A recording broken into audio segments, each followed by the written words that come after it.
Good evening friend. Dastak coaching centre Varanasi में आपका स्वागत है। इस वीडियो में हम आईपीसी और सीआरपीसी से भविष्य में जो भी एग्ज़ाम होंगे, चाहे यूपीएसआई का हो जो 1-1.5 महीने के बाद है, उसमें पूछे जाने वाले एक्सपेक्टेड क्वेश्चन को देखेंगे।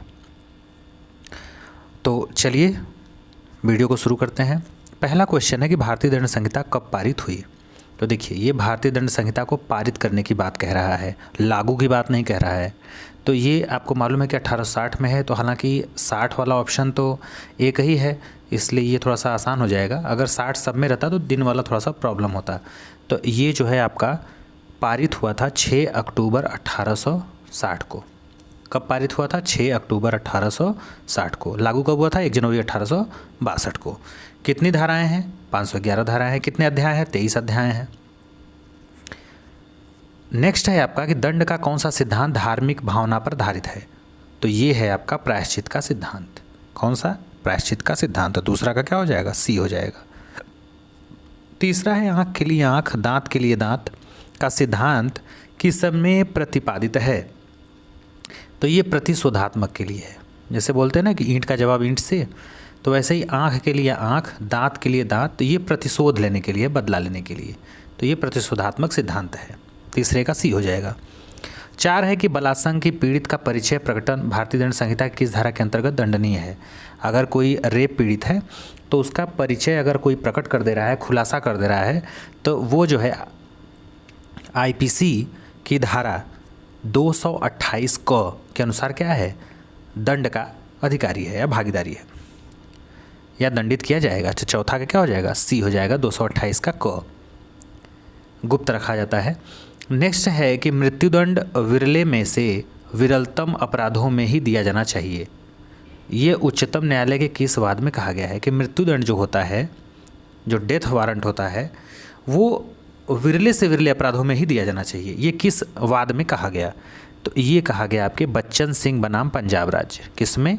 बच्चन सिंह बनाम पंजाब राज्य। तो 5वें का क्या हो जाएगा? बी ऑप्शन सही हो जाएगा। नेक्स्ट है कि अगर हम भारतीय संविधान में स्त्री शब्द का द्योतक है, स्त्री किसे कहा जाता है भारतीय दंड संहिता में, आईपीसी में? अविवाहित स्त्री को, विवाहित स्त्री को, वयस्क स्त्री को, या फिर किसी भी उम्र या आयु की स्त्री को। तो देखिए, हमारे आईपीसी में जो स्त्री है वो किसी भी उम्र का हो सकता है, फीमेल होना चाहिए। वो चाहे 1 महीने की हो, चाहे वो 10 दिन की हो, चाहे वो 10 वर्ष की हो, चाहे वो 80 साल की हो, चाहे कोई किसी भी उम्र की हो। कोई भी उम्र समय सीमा उसमें नहीं है। बस वो फीमेल है तो वो स्त्री कही जाएगी, पुरुष है तो पुरुष कहा जाएगा, चाहे वो किसी भी उम्र का हो, चाहे नवजात शिशु हो, चाहे वृद्ध हो। नेक्स्ट है आपका कि दुष्प्रेरण का अपराध पूर्ण हो जाता है जैसे ही। अब देखिए, जैसे ही हो जाए दुष्प्रेरित अपराध कारित कर दिया जाता है। दुष्प्रेरित द्वारा किसी अन्य व्यक्ति को अपराध करने हेतु उकसाया जाता है। दुष्प्रेरित व्यक्ति अपराध कारित किए जाने की दशा में कोई प्रकट कृत्य करता है, या उपरोक्त सही। तो ये है ऑप्शन बी बॉल जो राइट है, क्योंकि दुष्प्रेरित द्वारा किसी अन्य व्यक्ति को अपराध करने हेतु उकसाया जाता है। क्योंकि दुष्प्रेरण का अपराध पूर्ण कब होगा? दुष्प्रेरण का अपराध कब पूर्ण होगा? जब जो है दूसरे व्यक्ति को क्या होगा? अपराध के लिए उकसाया जाता है। तो 7वें का क्या हो जाएगा? ऑप्शन बी हमारा राइट हो जाएगा। अगर हम 8वें की बात करें तो क तथा ख एक व्यक्ति ग के घर चोरी करना तय करते हैं। भाई, क और ख 2 मित्र हैं, वो ये दोनों इस ग के घर चोरी करने के लिए जो है एक निर्णय लेते हैं या तय करते हैं कि ग में हम चोरी करेंगे हम लोग। किंतु उन्होंने वस्तुतः कोई चोरी नहीं की। भाई, इन्होंने ये तय किया कि हम इसके घर चोरी करेंगे, ये तो भाई इनके दिमाग में आ गया। तो वो दोषी हैं। किसके दोषी हैं? किसी अपराध के नहीं, किसी अपराध के दोषी नहीं है। आपराधिक षड्यंत्र के दोषी हैं, षड्यंत्र या दुष्प्रेरण कारित करने के दोषी हैं, या उकसाकर दुष्प्रेरण करने के दोषी हैं। तो ये आपराधिक जो षड्यंत्र रचे हैं, इसके क्या हैं? ये दोषी हैं। नेक्स्ट है आपका कि क ख की भूमि पर स्थित वृक्ष को ख के कब्जे से बेईमानी पूर्वक ले जाने के आशय से ख की सहमति के बिना काटता है। तो क ने कोई अपराध नहीं किया, आपराधिक न्याय भंग किया, संपत्ति का आपराधिक दुर्विनियोग किया, पेड़ का भूमि से पृथक्करण पूर्ण होते ही चोरी की गई। अब देखिए, क ख की भूमि पर स्थित वृक्ष को ख के कब्जे से बेईमानी पूर्वक ले जाने के आशय से ख की सहमति के बिना काटता है। अब देखिए, जैसे मान लिए ये वृक्ष है, कोई किसका है, ख का है, और यहाँ से क इसको जो है बिना इसके सहमति के जो है काटता है और ले जाने का प्रयास करता है। क्या करता है तो क्या होगा, अगर ये काटता है तब क्या होगा, काट के ले जाता है तब क्या होगा। तो अब देखिए, सहमति के बिना काटता है, अब काट रहा है तो कैसा अपराध होगा बताइए। तो ये काट रहा है तब तक तो कोई दिक्कत नहीं है, लेकिन ज्यों ही ये पेड़ भूमि से पृथक कर देता है, वो पूर्ण होते ही क्या हो जाएगा, चोरी हो जाएगा। 9 का क्या हो जाएगा, डी हो जाएगा। 10 नंबर क्वेश्चन है कि क ने ख को तत्काल मृत्यु की धमकी देकर ख से 1 लाख रुपए वसूल लिए। कोई धमकी देकर पैसा वसूल लिया क ख से, तो क ने कौन सा अपराध किया, छल किया, लूट किया, रिष्टी किया या उद्यापन किया। बताइए, वीडियो को पॉज करिए और जवाब दीजिए, आपके हिसाब से क्या होगा। तो ये लूट में आएगा, किस में आएगा, लूट में आएगा। ठीक है, धमकी देकर पैसा वसूलना लूट में आ जाएगा, न रिष्टी में आएगा, न छल में आएगा, न उद्यापन। नेक्स्ट है कि निम्नलिखित में से किस वाद में आपराधिक मानव वध और हत्या में अंतर स्पष्ट किया गया है। कि आपराधिक मानव वध में और हत्या में अंतर किस वाद में स्पष्ट किया गया है। तो ये रेग बनाम गोविंदा में, किसमें, रेग बनाम गोविंदा जो है वाद में आपराधिक मानव वध और हत्या में क्या किया गया है, अंतर स्पष्ट किया गया है। तो 11 का क्या हो जाएगा हमारा, सी हो जाएगा।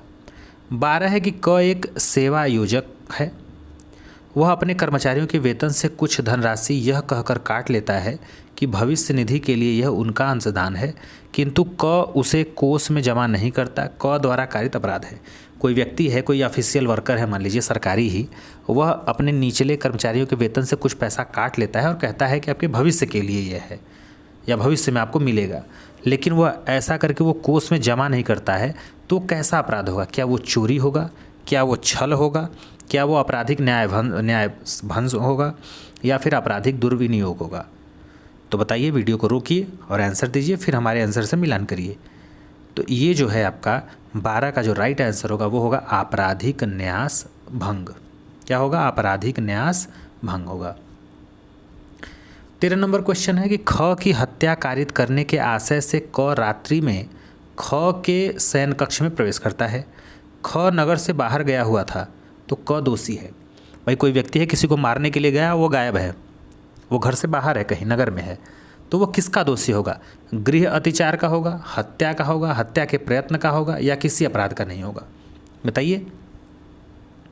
तो ये केवल गृह अतिचार का होगा। ठीक है, हत्या का नहीं, हत्या के प्रयत्न। हत्या का प्रयत्न 307 में है, हत्या 302 में है, उसका दंड 300 में हत्या परिभाषित है। अब देखिए, तो ये किसका होगा, गृह अतिचार, क्योंकि गृह भेदन करके वो गया है, दूसरे के घर में प्रवेश किया है। तो 13 का क्या हो जाएगा, बी बॉल राइट हो जाएगा। नेक्स्ट देखिए, 14 नंबर क्वेश्चन है कि ख ने क से हथौड़ा तथा छेनी किराए पर लिया, तत्पश्चात ख ने उन औजारों से ग के घर में सेंध मारकर चोरी कारित की। तो क पर चोरी के दुष्प्रेरण के अपराध का आरोप है इस मामले में। अब देखिए, कोई व्यक्ति है, मान लीजिए आप ही हैं या कोई व्यक्ति है, उदाहरण के लिए वो किसी व्यक्ति से क्या किया, कोई सामान उधार लिया जिससे चोरी करनी है, चाहे वो किस, जैसे मान लीजिए छिनैती करनी है, चोरी करनी है, बाइक ही कोई उधार ले लिया किसी से। अब भाई सामान मान लीजिए पकड़ में आ गया चोरी का, तो उसका दोषी कौन होगा बताइए। क पे तो चोरी का इल्ज़ाम लग गया, आरोप लग गया, जबकि क ने जो है क्या किया था, ख को सामान दिया था। चूँकि क तो देने वाला है ना, करने वाला तो ख है, वो तो किराए पर लिया है। तो यहाँ पे है कि क दायी है क्योंकि उसने अपराध करने के लिए औजारों का प्रदान किया था।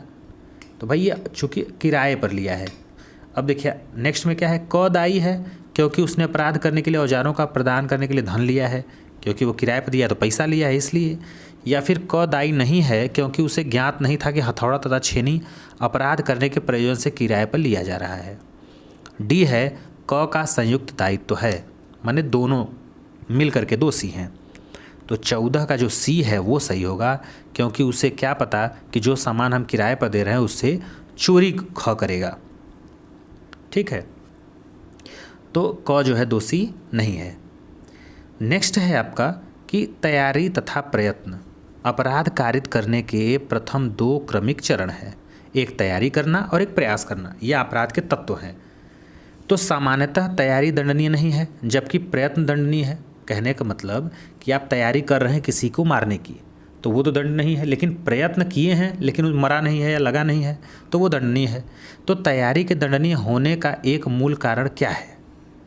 कि तैयारी करना अगर दंडनीय नहीं है तो उसका मूल कारण क्या है? क्योंकि तैयारी और प्रयत्न के बीच कोई संबंध नहीं है, ये है। या फिर तैयारी के बावजूद अपराध कारित होने से पूर्व मन स्थिति बदलने की संभावना बन जाती है कि मान लीजिए आप मूड बनाए, वहाँ पे आप मूड जाने पे वहाँ पे मूड बदल गया, क्या ये है? या फिर तैयारी में आपराधिक आशय अनुपस्थित होता है, या फिर तैयारी में प्रयत्न अनुपस्थित होता है? किस लिए बताइए?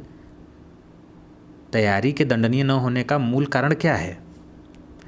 तो ये जो होगा वो ये होगा कि ऑप्शन बी बॉल 15 का, कि तैयारी के बावजूद अपराध कारित होने से पूर्व मन स्थिति बदलने की संभावना बनी रहती है। कि मान लीजिए आप गुस्से में उठे, उसको मारने के लिए चल दिए, मूड बना लिए, लेकिन वहाँ कुछ ऐसा देखे कि मूड आपका बदल गया।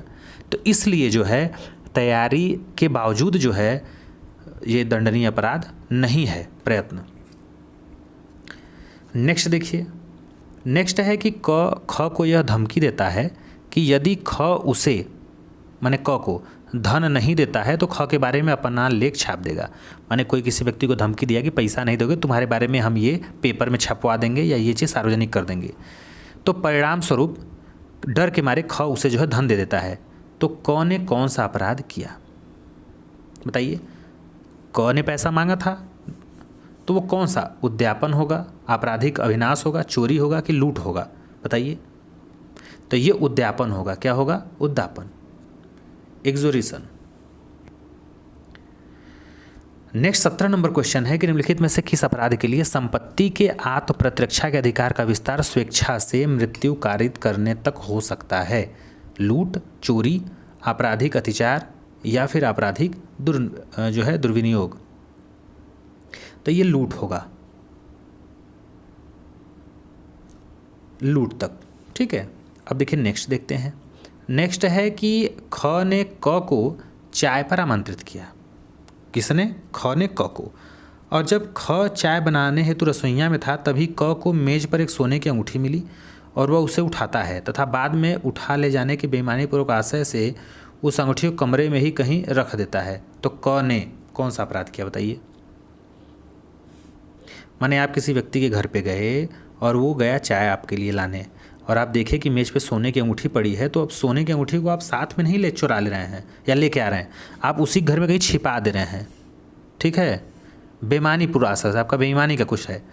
तो आप किस प्रकार का अपराध किए? कोई अपराध नहीं किया, उद्यापन का अपराध किया, चोरी का प्रयत्न किया या चोरित कारित किया? बताइए। तो ये हो जाएगा चोरी कारित की, चोरी का इल्ज़ाम लगेगा, चोरी। ठीक है, भले ही कहीं रख दिए हों। नेक्स्ट है कि राजद्रोह का अपराध कारित किया जा सकता है। तो ये किया जा सकता है मौखिक या लिखित शब्दों या संकेतों या दृश्यों के रूप में, चाहे किसी भी रूप में। नेक्स्ट 20 नंबर है राजद्रोह का अपराध दंडनीय है। तो राजद्रोह का जो अपराध होता है वो आजीवन कारावास, जिसमें अर्थदंड भी क्या होता है? जोड़ा जा सकेगा, और 3 वर्ष तक के कारावास से जिसमें अर्थदंड जोड़ा जा सकेगा या अर्थदंड से। तो ऑप्शन डी क्या हो जाएगा? 20 का राइट हो जाएगा। 21 नंबर है कि भारतीय दंड संहिता की धारा 1 के अनुसार भारतीय दंड संहिता का विस्तार जम्मू तथा कश्मीर राज्य के सिवाय संपूर्ण भारत पर है। तो भारतीय भू क्षेत्र में भारतीय समुद्री क्षेत्र अर्थात तटीय सागर भी सम्मिलित है। तो भारत के तटीय सागर से विस्तार आधार लाइन से कितना दूरी है? 16 समुद्री मील, 8 समुद्री मील, 12 समुद्री मील, 9 समुद्री मील। तो ये हो जाएगा 12 समुद्री मील। क्या हो जाएगा? 12 समुद्री मील। 21 का क्या हो जाएगा? राइट आंसर ए हो जाएगा, 12 समुद्री मील। नेक्स्ट है कि मानहानि का अपराध व्यक्ति की प्रतिष्ठा के विरुद्ध अपकार है। उपकार नहीं, अपकार है। तो यह अपराध क्या होगा बताइए? तो ये होगा जीवित या मृत व्यक्ति के विरुद्ध किया जा सकता है। किसके विरुद्ध? जीवित या मृत किसी भी व्यक्ति के विरुद्ध आप कर सकते हैं मानहानि का अपराध। अब देखिए फिर दिया है कि क सड़क पर 1 रुपया पड़ा हुआ पाता है। क यह नहीं जानता है कि वह रुपया किसका है। क उसे उठा लेता है तथा चुपचाप वहाँ से चला जाता है। क दोषी होगा। भाई किसी का सामान मान लीजिए गिरा है, पैसा ही गिरा है, रुपया, और क नहीं जानता कि किसका है, वो पैसा उठा लेता है और चुपचाप वहाँ से चला जाता है। तो वो क्या उस पर ऊपर चोरी का इल्ज़ाम लगेगा, दुर्विनियोग का लगेगा, उपरोक्त में से किसी का नहीं लगेगा, न्यास भंग का लगेगा, न्याय भंग का। तो ये लगेगा दुर्विनियोग का। किसका दोषी होगा? दुर्विनियोग का। तो 23 का क्या हो जाएगा? राइट आंसर बी, दुर्विनियोग। नेक्स्ट है 24 नंबर कि चोरी तथा उद्यापन के मध्य कौन सा अंतर सत्य है। माने चोरी और उद्यापन, चोरी और आपका उद्यापन में अंतर जो मामूली होता है वो किसका होता है। अब देखिए ऑप्शन 4 है। चोरी में बेईमानी का आशय होता है जबकि उद्यापन में ऐसा नहीं होता। उद्यापन में बेईमानी का आशय होता है जबकि चोरी में ऐसा नहीं होता। चोरी में बेईमानी का आशय होता है जबकि उद्यापन में आशय कपटपूर्ण होता है। चोरी में संपत्ति ले जाई जाती है जबकि उद्यापन में संपत्ति का परिधान होता है। तो 24 का जो हमारा राइट आंसर होगा वो होगा कि चोरी में संपत्ति ले जाई जाती है जबकि उद्यापन में संपत्ति का परिधान होता है। जैसे वो व्यक्ति अंगूठी जो है क्या किया था, टेबल से लेकर के कहीं छिपा दिया था। देखिए क्वेश्चन दिखाते हैं आपको। देखिए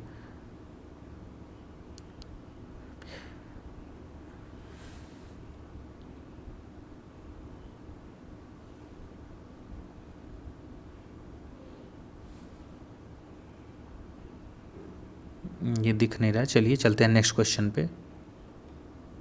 हाँ 25 नंबर क्वेश्चन देखते हैं कि भारतीय दंड संहिता की किस धारा में दंगा के लिए दंड जो है उपबंध किया गया है। दंगा अगर कोई व्यक्ति करता है उसके लिए दंड का प्रावधान है, तो किस में है। तो 25 का जो हमारा राइट आंसर हो जाएगा वो होगा 160 में। किस में? 160 में। तो 25 का हमारा क्या हो जाएगा? बी बॉल। बलवा करने के लिए दोषी व्यक्ति को कितने वर्ष का दंड दिया जाना चाहिए या प्रावधान है।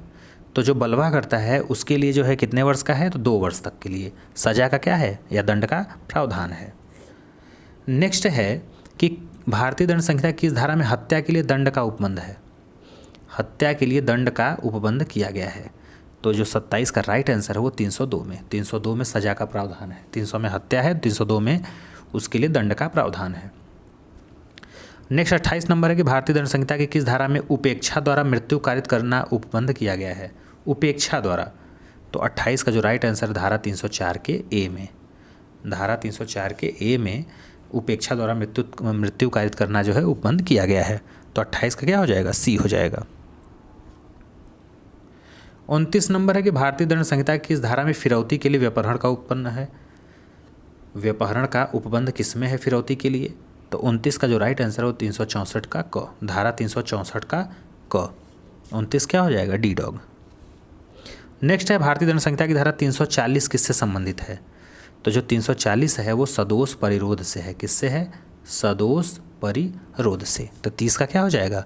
बी बॉल आपका राइट हो जाएगा। नेक्स्ट है कि भारतीय दंड संहिता की धारा 320 में जो है क्या बताया गया है या किसका उपबंध है, किसका जिक्र है। तो धारा जो 320 है उसमें घोर उपहति का जिक्र है। किसका है? 320 में घोर उपहति का जिक्र है। 32 नंबर क्वेश्चन है कि भारतीय दंड संहिता में प्रतिरूपण द्वारा छल को परिभाषित किया गया है। प्रतिरूपण द्वारा छल किस धारा में। तो 32 का जो राइट आंसर है वो धारा 416 में। किस में? धारा 416 में जो है प्रतिरूपण द्वारा छल को परिभाषित किया गया है। नेक्स्ट है कि भारतीय दंड संहिता किस धारा में डकैती को परिभाषित किया गया है। तो डकैती को धारा 391 में। किस में? 391 में। 391 में जो है डकैती को क्या किया गया है? परिभाषित किया गया है। तो 33 का हमारा राइट आंसर क्या हो जाएगा? सी हो जाएगा। ठीक, चलिए चलते हैं नेक्स्ट क्वेश्चन पे। 34 नंबर हमारा क्वेश्चन है कि यदि लोक सेवक अपनी अभिरक्षा में किसी स्त्री के साथ संभोग करता है तो वह भारतीय दंड संहिता किस धारा के अंतर्गत दंडनीय होगा। यदि लोक सेवक अपनी अभिरक्षा में, तो ये किस जो है आईपीसी के तहत दंडनीय होगा। तो 34 का जो राइट आंसर होगा 376 का ख। 376 का ख। 376 का जो ख है। नेक्स्ट है 35 नंबर क्वेश्चन कि भारतीय दंड संहिता की धारा 376 ग में किसका प्रावधान है। तो जो 376 का ग है उसमें जो है जेल, प्रति प्रेषण गृह आदि के अधीक्षक द्वारा संभोग। 376 के ग में किसका है, जेल, प्रति प्रेषण गृह आदि के अधीक्षक द्वारा संभोग। तो 35 का क्या हो जाएगा, बी बॉल हमारा राइट हो जाएगा। 36 है कि भारतीय दंड संहिता की कौन सी धारा जुर्माना न देने पर कारावास जबकि अपराध केवल जुर्माने से दंडनीय हो के बारे में प्रावधान करता है। माने कौन सा धारा जो है ये बताता है कि जुर्माना न देने पे आपको कारावास जबकि अपराध केवल जुर्माने से दंडनीय हो। अगर जुर्माना नहीं देंगे तो आपको कारावास होगा। ये किस धारा में बतलाया गया है, तो ये बतलाया गया है आपके धारा 67 में। किसमें, धारा 67। ठीक है, तो 36 का क्या हो जाएगा, बी बॉल हमारा राइट आंसर हो जाएगा। चलते हैं 37 नंबर क्वेश्चन की तरफ। निम्नलिखित में से दुराशय का आवश्यक तत्व नहीं है। दुराशय का आवश्यक तत्व कौन सा नहीं है, लूट, चोरी, हत्या, द्विविवाह। तो 37 का जो राइट आंसर हो द्विविवाह। दो विवाह जो है ये नहीं होगा, बाकी ये लूट, चोरी, हत्या ये सब जो है दुराशय का आवश्यक तत्व है। नेक्स्ट है कि आईपीसी की निम्न किस धारा में जो है भीख मांगने को प्रायोजन के लिए अप्राप्त व व्यपहरण या विकलांगीकरण को वर्णित किया गया है। माने भीख मंगवाने के लिए अगर किसी का अपहरण कर रहे हैं तो किस धारा में वर्णित है, तो ये वर्णित है धारा 363 के क में। किसमें, धारा 363 के क में। तो 38 का हमारा राइट आंसर ए हो जाएगा। ठीक है, चलिए 39 नंबर क्वेश्चन है कि क ख को जो 19 वर्ष का युवक है एक कॉम्पैक्ट डिस्क सीडी अश्लील तस्वीरें अमोदार्थ देखने के लिए बांटता है। क ख को जो कि 19 वर्ष का युवक है, ख कितने वर्ष का युवक है, 19 वर्ष का युवक बांटता है। क ने भारतीय दंड संहिता के किस धारा के अंतर्गत अपराध किया है, तो ये किया है आपके 39 का बी हो जाएगा 293 के तहत। किसके तहत, 293। तो 39 का क्या हो जाएगा, बी बॉल हमारा राइट आंसर हो जाएगा। 40 नंबर क्वेश्चन है कि संपत्ति का बेईमानी से दुर्विनियोग निम्न में से किसके विरुद्ध अपराध है। संपत्ति का बेईमानी से दुर्विनियोग निम्न में से किसके विरुद्ध अपराध है, तो ये है चल संपत्ति। किसके विरुद्ध, चल संपत्ति के विरुद्ध। नेक्स्ट है कि क एक भिखारी को पर्याप्त खाद्य सामग्री होने के बावजूद भोजन नहीं देता जिसके कारण उसकी मृत्यु हो जाती है, तो क दोषी है। मान लीजिए आप ही हैं या कोई व्यक्ति है, वो उस व्यक्ति के पास है पर्याप्त खाद्य सामग्री खाने होने के लिए, लेकिन एक भिखारी को वो खाना नहीं देता है और वो भिखारी क्या होता है, मर जाता है, तो वो क दोषी होगा हत्या के प्रयास के लिए, हत्या के लिए, आपराधिक मानववध जो हत्या नहीं है के लिए, किसी भी अपराध के लिए नहीं। तो 41 का डी हो जाएगा, किसी भी अपराध के लिए नहीं। भाई आप दीजिए चाहे मत दीजिए किसी को खाना, उसके लिए आप दोषी थोड़ी होंगे। नेक्स्ट है कि क कुल्हाड़ी से काम कर रहा है, कुल्हाड़ी का फल उसमें से उछलकर निकट खड़े हुए व्यक्ति को लग जाता है, तो क किसका दोषी होगा, हत्या का होगा, गंभीर उपहति का होगा, आपराधिक मानववध का जो हत्या नहीं है उसका होगा, या कोई अपराध नहीं। तो कोई अपराध नहीं, क्योंकि जानबूझ के तो किया नहीं, क्योंकि अपराध होने के लिए मन स्थिति जो है होना चाहिए, आपराधिक तत्व तो होना चाहिए, लेकिन यहाँ तो असावधानी के जो है वजह से लग गया है, तो यहाँ पे कोई भी अपराध नहीं जो है उसका राइट आंसर हो जाएगा 42 का डी। 43 नंबर क्वेश्चन की तरफ चलते हैं। 43 नंबर क्वेश्चन ये कह रहा है हमारा कि भारतीय दंड संहिता की धारा 499 जो है उसमें किस चीज़ का जिक्र किया गया है। क्या मानहानि का किया है, क्रूरता का किया है, मानहानि के लिए दंड का, या फिर आपराधिक प्रयत्न के लिए। तो जो हमारा 499 धारा है वो जो है आपका किससे संबंधित है, तो वो है मानहानि से। किससे, मानहानि से। तो 43 का हमारा राइट आंसर क्या हो जाएगा, ए हो जाएगा, मानहानि। नेक्स्ट है कि लॉर्ड मैकाले किस विधि आयोग के अध्यक्ष थे। तो लॉर्ड मैकाले जो थे वो किस विधि के आयोग थे, प्रथम, द्वितीय, तृतीय, या फिर इनमें से कोई नहीं। तो इसका जो राइट आंसर होगा 44 का वो होगा प्रथम। लॉर्ड मैकाले प्रथम विधि आयोग के जो है विधि आयोग के क्या थे, अध्यक्ष थे। तो 44 का हमारा राइट आंसर ए हो जाएगा। नेक्स्ट है कि साधारण चोट या दंड भारतीय दंड संहिता माने आईपीसी की किस धारा में है? साधारण अगर किसी को चोट लग जाए, नॉर्मल अगर चोट लग जाए तो आईपीसी में किस धारा में जिक्र है? तो ये है आपके 323 में। किस में? 323 में। तो 45 का हमारा बी ऑप्शन सही हो जाएगा। नेक्स्ट है आपका कि भारतीय दंड संहिता माने आईपीसी 1860 के प्रारूप को तैयार करने वाले व्यक्ति का नाम बताइए। किसने तैयार किया था? क्या मैकाले ने तय किया था, या मोतीलाल नेहरू ने जो है तैयार किया था, या लॉर्ड कर्जन, या लॉर्ड मिंटो ने? तो ये किया था लॉर्ड मैकाले ने। किसने? लॉर्ड मैकाले ने जो है इस प्रारूप को तैयार किया था, दंड संहिता माने आईपीसी 1860 को। नेक्स्ट है कि भारतीय दंड संहिता में सामान्य आशय को कौन सी धारा में परिभाषित किया गया है? सामान्य आशय को, तो सामान्य आशय को धारा 34 में क्या किया गया है? परिभाषित किया गया है। तो धारा 34 में जो है सामान्य आशय को परिभाषित किया गया है, धारा 34 में 47 का बी राइट आंसर हो जाएगा। 48 नंबर क्वेश्चन को अगर हम देखें तो 48 नंबर क्वेश्चन ये कह रहा है कि भारतीय दंड संहिता की कौन सी धारा के अंतर्गत विधि विरुद्ध जमाव को परिभाषित किया गया है? माने विधि विरुद्ध जो है जमाव किस धारा से संबंधित है? तो ये धारा 141 से संबंधित है। किससे है? धारा 141 ये कहता है विधि विरुद्ध जमाव को परिभाषित करता है। तो 48 का हमारा राइट आंसर बी हो जाएगा। 49 नंबर अगर हम क्वेश्चन की तरफ बढ़ें तो 49 नंबर क्वेश्चन ये कह रहा है कि क 24 वर्ष का प्रेमी, ख 22 वर्ष की प्रेमिका। माने क और ख प्रेमी प्रेमिका हैं। क की उम्र 24 वर्ष है और ख की उम्र जो है 22 वर्ष है। माने लड़का 24 वर्ष, लड़की 22 वर्ष, दोनों प्रेमी हैं। दोनों आत्महत्या करने हेतु तत्पर हैं कि हम मरेंगे, आत्महत्या करेंगे। क तो ख की मृत्यु कारित कर देता है, लेकिन साहस न जुटा पाने के कारण स्वयं की मृत्यु को कारित नहीं कर पाता। क कौन से अपराध का दोषी होगा? लड़का लड़की दोनों जो है आत्महत्या करने के लिए जो है मूड बना लेते हैं कि मरेंगे। क ख को ये होता है कि हम तुमको मार देंगे, तुम मुझे अपने आप को। तो क जो है ख को तो मार डालता है, लेकिन क इतना हिम्मत नहीं बना पाता है कि अपने को मार सके। तो वो किसका दोषी होगा? हत्या का, आत्महत्या का प्रयत्न, आपराधिक मानव वध जो हत्या नहीं है, या कोई अपराध नहीं? तो 49 का जो राइट आंसर होगा वो होगा आपराधिक मानव वध जो हत्या नहीं है। आपराधिक मानव वध का जो है दोषी होगा, लेकिन हत्या का नहीं। नेक्स्ट 50 नंबर क्वेश्चन है कि क तथा ख नामक दो युवतियां परस्पर लड़ रही थीं। क ने ख के चेहरे पर ब्लेड से प्रहार किया, जिसके परिणामस्वरूप ख के गाल पर अस्थायी रूप से कुरूप चिन्ह अंकित हो गया। क किस अपराध का दोषी है? ब्लेड से मार दिया, चोट लग गया, कुरूप हो गया चेहरा, तो वो किस प्रकार के दोष के लिए जो है अपराध के लिए दोषी होगा? तो वो होगा आपके खतरनाक साधन द्वारा स्वेच्छापूर्वक घोर उपहति कारित करने का। तो ऑप्शन हमारा जो सी होगा 50 का वो हमारा क्या हो जाएगा? राइट आंसर हो जाएगा। 51 नंबर क्वेश्चन की बात करें तो दहेज हत्या के भारतीय दंड संहिता की कौन सी धारा परिभाषित किया गया है?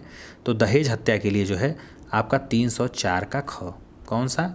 304 ख दहेज हत्या से संबंधित है। तो 51 का क्या हो जाएगा? बी हो जाएगा।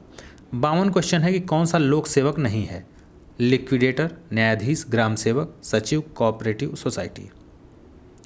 तो 52 का जो राइट आंसर होगा वो होगा सचिव या फिर कोऑपरेटिव सचिव का, सोसाइटी का। कोऑपरेटिव सोसाइटी का जो सचिव है वो लोक सेवक नहीं होता है। तो 52 का हमारा सी क्या हो जाएगा? राइट आंसर हो जाएगा। अगर हम 53 नंबर क्वेश्चन की बात करें तो सदोष लाभ का अर्थ क्या है? सदोष लाभ का क्या अर्थ है? किसी व्यक्ति को लाभ पहुँचाना, किसी व्यक्ति को बेईमानी से लाभ पहुँचाना, विधि विरुद्ध साधनों द्वारा विधिक हकदार व्यक्तियों की संपत्ति को हानि पहुँचाना, या विधि विरुद्ध साधनों द्वारा संपत्ति का लाभ। तो ये हो जाएगा विधि विरुद्ध साधनों द्वारा संपत्ति का लाभ, माने कानून के खिलाफ साधनों द्वारा संपत्ति का लाभ उठाना सदोष लाभ कहलाता है। क्या कहलाता है? सदोष लाभ। 54 नंबर क्वेश्चन की बात करें तो 54 नंबर ये कह रहा है कि बेईमानी से आपका क्या आशय है? तो बेईमानी से जो हमारा आशय है वो है जो व्यक्ति इस आशय से कार्य करता है कि एक व्यक्ति को सदोष अभिलाभ या अन्य को सदोष हानि कारित करे। बेईमानी किसे कहेंगे? जिससे किसी व्यक्ति को हानि हो या फिर किसी को लाभ हो। तो जाहिर सी बात है किसी को लाभ होगा तो उसके विपरीत उसको हानि होगा दूसरे को, और अगर किसी को हानि पहुंचा रहे हैं तो जाहिर सी बात है किसी को आप लाभ पहुंचा रहे हैं। ठीक है, चलिए नेक्स्ट क्वेश्चन है कि दंड कितने प्रकार के होते हैं? बहुत ही अच्छा क्वेश्चन है। 55 नंबर क्वेश्चन, क्या मृत्यु, आजीवन, कठोर, साधारण कारावास, संपत्ति की जब्ती एवं जुर्माना, उपरोक्त सभी? तो हमारा जो राइट आंसर है वो हो जाएगा सही। उपरोक्त सभी दंड के कितने प्रकार के होते हैं, तो ये प्रकार मृत्यु है, आजीवन है, कठोर तथा साधारण कारावास है, संपत्ति की जब्ती एवं जुर्माने का प्रावधान, ये सब दंड के अंतर्गत क्या होता है, आता है। नेक्स्ट है कि क्या समुचित सरकार के लिए किसी अपराधी का मृत्यु दंडादेश का लघुकरण करने पर अपराधी की सहमति प्राप्त करना आवश्यक है, तो ये हो जाएगा अपराधी की सहमति प्राप्त करना आवश्यक नहीं है कि उसकी जो है मृत्यु दंड को जो है लघुकरण करना है। तो इसका राइट आंसर 56 का क्या हो जाएगा, बी हो जाएगा। 57 नंबर क्वेश्चन ये कह रहा है कि क्षति से आपका क्या अभिप्राय है। तो क्षति से जो हमारा अभिप्राय है वो ये है कि किसी व्यक्ति के शरीर हो, चाहे मन हो, चाहे ख्याति हो, चाहे संपत्ति हो, उसको अवैध रूप से कारित की गई उपहानि, माने आप हानि पहुँचाएं, किसी के शरीर को हानि पहुँचाएं, किसी के मन को पहुँचाएं, किसी के इज्जत मर्यादा को पहुँचाएं, किसी की संपत्ति को पहुँचाएं, तो ये सारा जो है क्षति के अंतर्गत आता है। तो इसलिए 57 का हमारा ऑप्शन डी जो है राइट हो जाएगा।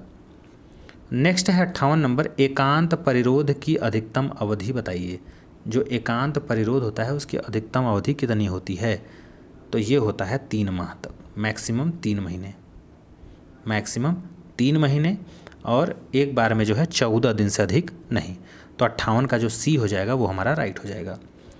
नेक्स्ट है, देखिए वही क्वेश्चन है कि एकांत परिरोध एक बार में अधिकतम कितनी अवधि तक का हो सकता है, तो ये हो सकता है 14 दिन तक का, एक बार में 14 दिन और अधिकतम 3 माह तक, उससे अधिक नहीं होना चाहिए। भारतीय दंड संहिता के अंतर्गत निम्नलिखित में से कौन सा दंड प्रचलित नहीं है। मृत्युदंड, निर्वासन, साधारण कारावास या कठोर आजीवन कारावास। तो हमारे हिसाब से ये बी जो है 60 का, यही निर्वासन वाला, कि आपको देश निकाला कर दिया जाए, ये दंड का प्रावधान नहीं है। तो हमारा बी क्या हो जाएगा, राइट आंसर हो जाएगा। 61 है कि कितने आयु के बालक का कोई आपराधिक दायित्व तो नहीं होता, कोई भी अपराध करे उसका आपराधिक दायित्व तो नहीं होता। तो ये 7 वर्ष से कम आयु के बालक के लिए, चाहे वो कुछ भी कोई भी कर दे, तो वो आपराधिक दायित्व के अंतर्गत या श्रेणी में नहीं आता है। नेक्स्ट है कि भारतीय दंड संहिता के अधीन जो है सद्भावपूर्वक का क्या आशय है। तो ये जो 62 नंबर क्वेश्चन है इसका राइट आंसर हो जाएगा सम्यक सतर्कता एवं ध्यानपूर्वक किया गया कार्य। सद्भावपूर्वक का आशय क्या है, सम्यक सतर्कता एवं ध्यानपूर्वक किया गया कार्य। तो राइट आंसर 62 का सी हो जाएगा। ठीक है, 63 नंबर क्वेश्चन की तरफ बढ़ें। तो 63 नंबर क्वेश्चन है कि कोई व्यक्ति विधिक मानसिक विकृति से पीड़ित है। विधिक मानसिक विकृति माने कानूनी तौर पर पीड़ित है दिमागी रूप से। यह सुनिश्चित करने का निर्णायक समय कब होता है, ये समय कब होता है। तो 63 का जो राइट आंसर है कार्य करने का समय, कार्य करने का समय। तो 63 का क्या हो जाएगा, सी हो जाएगा। 64 नंबर क्वेश्चन की बात करें तो कहा गया है कि जब यह कहा जा सकता है कि एक व्यक्ति किसी बात का दुष्प्रेरण कर रहा है, तो वह जो है किसी व्यक्ति को उकसाता है, अन्य व्यक्तियों के साथ षड्यंत्र में शामिल होता है, किसी कार्य अवैध लोभ द्वारा शासक सहायता करता है, या उपरोक्त सभी। तो 64 का जो राइट आंसर है वो ऑप्शन डी हो जाएगा, उपरोक्त सभी। दुष्प्रेरण कर रहा है इसका मतलब ये सारी चीज़ें। नेक्स्ट 65 नंबर क्वेश्चन है कि भारतीय दंड संहिता में किस अपराध को करने के प्रयत्न को अपराध माना गया है। तो ये माना गया है इन तीनों को, किसको किसको, हत्या को भी, आत्महत्या को भी, आपराधिक मानव वध को। इन सब रिलेटेड चीज़ों में अगर आप प्रयत्न भी करते हैं तो आपको दोषी माना जाएगा। नेक्स्ट है कि क्या राजद्रोह का सार है। निम्नलिखित में से कौन सा राजद्रोह का सार है। आशय, परिणाम, अपराधी को लाभ पहुंचाना, दोनों आशय तथा परिणाम। तो ये हो जाएगा आशय, आशय भी राजद्रोह का सार है। 67 नंबर क्वेश्चन है कि आईपीसी के अंतर्गत राजद्रोह को किस धारा में परिभाषित किया गया है। तो ये परिभाषित किया गया है 124 के क में। तो 67 का हमारा जो राइट आंसर वो बी हो जाएगा। 124 के क में राजद्रोह को क्या किया गया है, परिभाषित किया गया है। नेक्स्ट है कि विधि विरुद्ध जमाव के सदस्यों जो संयुक्त रूप से अपराध करते हैं कि आपराधिक दायित्व का प्रमुख सिद्धांत क्या है। तो ये है सामान्य उद्देश्य। तो 68 का क्या हो जाएगा, राइट आंसर सी हो जाएगा। 69 नंबर क्वेश्चन की तरफ चलें तो विधि विरुद्ध जमाव के अपराध को गठित करने के लिए न्यूनतम कितने व्यक्तियों का होना आवश्यक है। विधि विरुद्ध अगर जमाव कर रहे हैं तो ये जो है 5 व्यक्तियों का होना आवश्यक है, कम से कम कितना, 5 व्यक्तियों का। तो 69 का क्या हो जाएगा, सी हो जाएगा। 70 नंबर क्वेश्चन है कि आपराधिक मानव वध हत्या नहीं है यदि में कारित किया जाए, तो गंभीर तथा अचानक प्रमुखों में जो है कारित किया जाए। कब तक हत्या नहीं होगा, यदि वह गंभीर तथा अचानक प्रकोपन में कारित किया जाए तो 70 का हमारा राइट आंसर ए हो जाएगा। 71 नंबर क्वेश्चन की तरफ चलें तो इसमें देखिए दिया है कि निम्नलिखित में से चोरी शब्द में कौन सा कथन सत्य है। चोरी के लिए किसी व्यक्ति के कब्जे की संपत्ति बेईमानी से लेना या हटाना, किसी व्यक्ति के कब्जे की संपत्ति को बेईमानी से लेना हटाना ये चोरी है, या फिर सहमति के बिना किसी व्यक्ति के कब्जे की कोई भी संपत्ति बेईमानी से लेना या हटाना ये है। सहमति के बिना किसी व्यक्ति के कब्जे की चल संपत्ति बेईमानी से लेना या हटाना, या डी है किसी व्यक्ति के कब्जे की संपत्ति सहमति से लेना या हटाना। कौन सा कथन सत्य है चोरी के संबंध में। तो देखिए ये तो कभी नहीं होगा। ये है कि सहमति के बिना किसी व्यक्ति के कब्जे की कोई भी संपत्ति बेईमानी से लेना है हटाना, तो ये इसका राइट आंसर ये हो जाएगा 71 का सी, क्योंकि इसमें जो है चल संपत्ति बेईमानी से लेना या हटाना, चल संपत्ति की बात की गई है। ठीक है। नेक्स्ट है आपका कि आत्महत्या करने के प्रयत्न के अपराध को किस दंड से दंडित किया जाएगा। आत्महत्या करने के प्रयत्न के अपराध को अगर कोई किया है तो वो जो है 1 वर्ष तक का साधारण कारावास। नेक्स्ट है कि आईपीसी की कौन सी धारा हत्या को परिभाषित करती है। तो हत्या को जो परिभाषित करने वाली धारा है वो है 300 में हत्या, 302 में हत्या के लिए दंड। तो 73 का क्या हो जाएगा, राइट आंसर बी हो जाएगा। 74 है डकैती के लिए कितने व्यक्तियों का होना आवश्यक है। तो 5। डकैती के लिए कितने लोगों का आवश्यक होना है, 5 रहेंगे तभी डकैती कहलाएगी। 74 का सी हमारा राइट हो जाएगा। 75 की भारतीय दंड संहिता की इस धारा में जो है निवास गृह में की गई चोरी के लिए दंड का उल्लेख है। अगर किसी के घर में आप चोरी कर रहे हैं तो किस धारा के अंतर्गत ये दंडनीय है, तो ये है आपके 380, धारा 380। तो 75 का क्या हो जाएगा, सी। नेक्स्ट है कि आईपीसी किस धारा में उद्यापन को जो है अपराध को परिभाषित किया गया है। उद्यापन को, तो ये धारा 383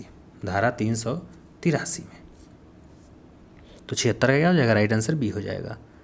77 नंबर क्वेश्चन की बात करें तो आपराधिक दंड संहिता की इस धारा में लूट को परिभाषित किया गया है। तो लूट किस में है, तो ये है 390 में। 390 में क्या है, लूट है। और 411 में किस अपराध का उल्लेख किया गया है, तो 411 में जो है चुराई हुई संपत्ति को बेईमानी से प्राप्त करना या रखना, 411 में बताया गया है। धारा 411 में चुराई हुई संपत्ति को बेईमानी से प्राप्त करना या रखना। तो 78 का क्या हो जाएगा, सी हमारा राइट आंसर हो जाएगा। 79 है कि भारतीय दंड संहिता के अधीन कौन सा कार्य अपने आप में अपराध नहीं है। सामान्य उद्देश्य, आपराधिक षड्यंत्र, सामान्य आशय या दुष्प्रेरण। तो सामान्य आशय जो है ये जो है आपके अपराध नहीं है, बाकी ये तीनों जो है क्या है, अपराध हैं। दुष्प्रेरण, सामान्य उद्देश्य, आपराधिक षड्यंत्र। 80 नंबर की तरफ चलें अगर हम क्वेश्चन की, तो दिया है कि निम्नलिखित में से किन अवस्थाओं में भारतीय न्यायालय को क्षेत्राधिकार होगा। तो देखिए किस मामले में होगा, तो पहला दिया है कि किसी भारतीय नागरिक द्वारा विदेश में अपराध कारित किया जाना, या फिर किसी विदेशी नागरिक द्वारा भारत में अपराध कारित किया जाना, या फिर किसी व्यक्ति द्वारा भारत में पंजीकृत किसी पोत या विमान में अपराध कारित करना, या उपरोक्त में सभी। तो 80 का जो राइट आंसर है वो डी, कोई भी व्यक्ति हो, चाहे भारतीय हो वो विदेश में जाके करे, या फिर विदेशी है वो भारत में आके करे, या फिर किसी व्यक्ति द्वारा भारत में अगर जो पंजीकृत किसी पोत या विमान से जो है आपराधिक कारित किया जाए। नेक्स्ट क्वेश्चन है 81 नंबर क्वेश्चन है कि निम्नलिखित में से कौन सा दस्तावेज की परिभाषा में शामिल है। बैंकर पर दिया गया चेक, मुख्तारनामा, उपरोक्त सभी, मानचित्र। तो 81 का जो राइट आंसर होगा वो डी हो जाएगा, उपरोक्त सभी। क्या हो जाएगा, उपरोक्त सभी। नेक्स्ट है कि भारतीय दंड संहिता की किस धारा में प्रच्छन्न गृह अतिचार को परिभाषित किया गया है। तो प्रच्छन्न गृह अतिचार को जो है ये धारा 443 में क्या किया गया है, परिभाषित किया गया। तो 82 का सी क्या हो जाएगा हमारा राइट आंसर हो जाएगा। 83 नंबर क्वेश्चन की बात करें तो भारतीय दंड संहिता के 420 में किस अपराध को परिभाषित किया गया है? तो ये छल करना, संपत्ति परिदत्त करना के लिए बेईमानी से उत्प्रेरित करना। तो 83 का क्या हो जाएगा सी हमारा राइट आंसर हो जाएगा। ठीक है, 420 में ये जिक्र किया गया है। 84 नंबर क्वेश्चन है कि भारतीय दंड संहिता किस धारा में रिष्टी को परिभाषित किया गया है? रिष्टी किस धारा संबंधित है? तो ये है 425 से। किससे? 425 से। 425 में जो है ये रिष्टी से संबंधित किया है, जो है रिष्टी को परिभाषित किया गया। 84 का बी क्या हो जाएगा हमारा राइट आंसर हो जाएगा। लास्ट क्वेश्चन है इस एस्पेक्टेड सीरीज का कि यदि कोई पुरुष किसी स्त्री की सहमति से मैथुन करता है तो बलात्संग कहा जाएगा यदि वह स्त्री 12 वर्ष से कम हो, 16 वर्ष से कम हो, 15 वर्ष से कम हो या 18 वर्ष। तो ये 16 वर्ष से अगर कम हो तब। कितने वर्ष? 16 वर्ष से कम। तो ये था जो है आपका 85 एस्पेक्टेड क्वेश्चन आईपीसी और सीआरपीसी से। तो अगर ये आपको वीडियो पसंद आए तो प्लीज़ इसको लाइक, शेयर और सब्सक्राइब करिएगा वीडियो को। तो मिलते हैं नेक्स्ट वीडियो में, तब तक के लिए थैंक यू।